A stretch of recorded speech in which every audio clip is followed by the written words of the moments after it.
So, here we are in Nagoya, and Nagoya is very famous for its own unique style of cooking, Nagoya style of food. And one of the things it's famous for is its Miso Katsu. Now, katsu is a pork cutlet. It's normally called donkatsu, meaning pork cutlet. And it's normally served with a kind of generic sauce. But what makes the Nagoya Miso Katsu so special is that the sauce is made from miso. Now miso is the type of Japanese soup. And they make it and they reduce it into a very, very sort of thick sauce. And when that is poured onto the katsu, onto the pork cutlet, it apparently creates a much better, much stronger flavor, which is one of the reasons why this meal is so famous in Nagoya. Miso Katsu.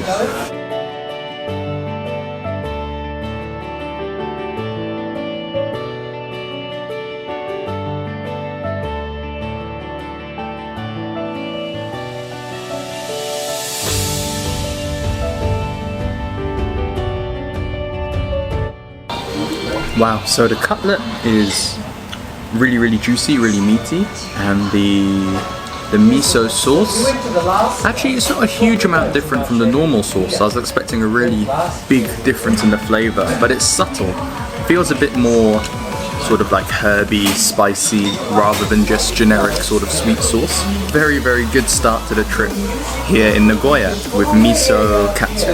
Okay, so Japan's famous for its noodles. I think perhaps most famous is like udon noodle or soba noodle. But here in Nagoya, they have their own type of noodle, and it's called Kishimen noodle. Let me see if I can show it. Ooh, it's hot. Did not think that through. Very hot. Okay, look at that.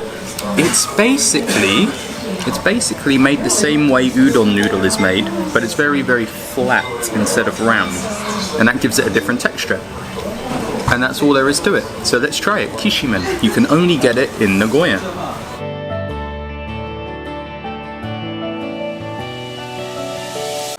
It's nice. It's almost like a type of spaghetti instead of a noodle. It's really thick, really soft. The soup is quite generic, it's just herby soup, but Kishimen noodles, very nice. Another little must try that you can only find here in Nagoya.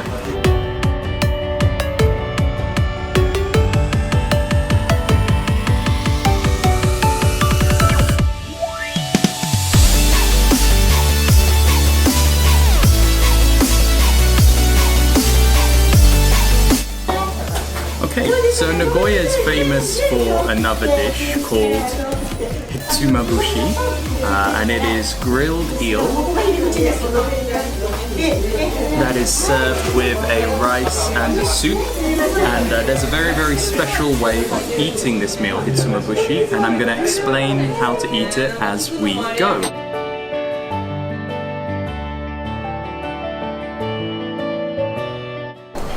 Okay, so step one of eating Hitsumobushi is to divide your eel and rice into 4 quarters. Step 2 is to take 1 quarter and put it in the serving bowl.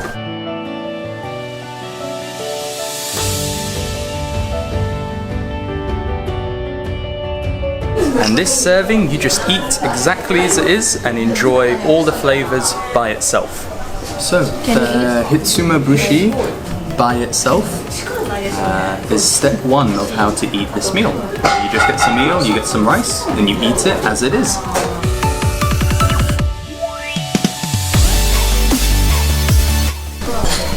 Step number 2 is to put your second quarter into the serving bowl.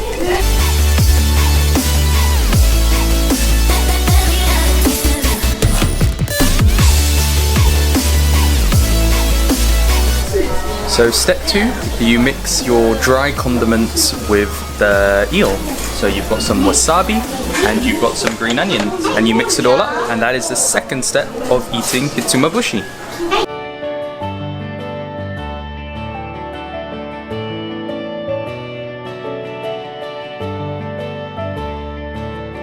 Okay, step 2 of eating Hitsumobushi is to add the dry condiments, the fine green onions and wasabi. So it's the same dish as before, just with wasabi and fine green onions. Let's find some eel.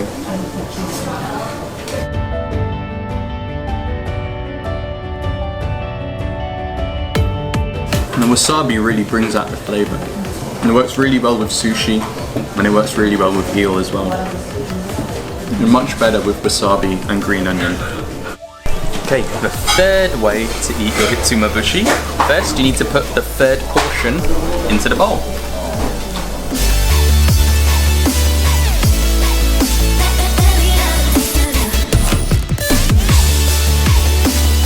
And what you've got here, you've got a pot of tea, and what you've got here is a bowl of soup, and you mix a very generous portion of the tea and a very generous portion of the soup into the rice, and then you eat the hitsumobushi the third way.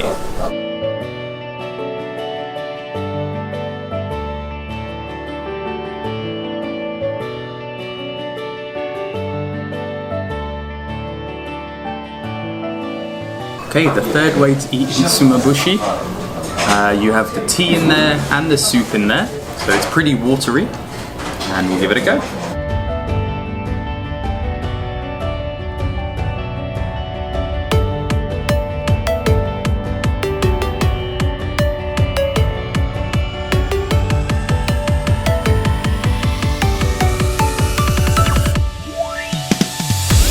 So the soup and the tea just provide a really nice base, a nice soupy base for the sauce to mix into, and it mellows down the flavours and makes it more wholesome and hearty. That's probably the best way to eat it so far. So the fourth and final way to eat your hitsumobushi grilled eel is however you like. So you take the final quarter and you put it in the bowl.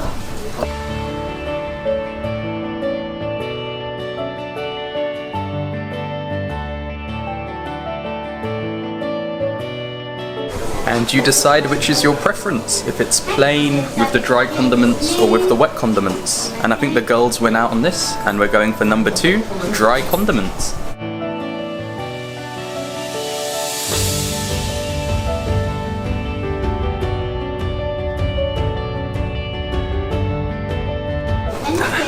And that is how you eat your hitsumobushi.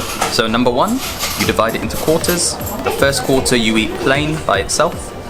Second quarter you put the dry condiments, you put wasabi and the green onion. The third quarter you put the wet ingredients, so the eel soup, which is made with the eel's liver, and the tea. Fourth and final quarter you do whichever way you want. Very, very enjoyable way to eat eel. Beats jellied eel in London, I'll give you that much.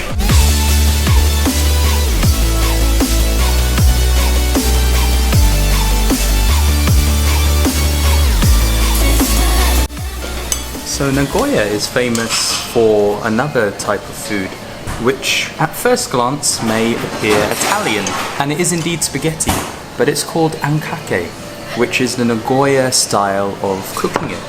And actually the sauce is quite heavily Chinese influenced. It's very thick, it's very sticky, unlike traditional Japanese food, which has a lot milder flavour.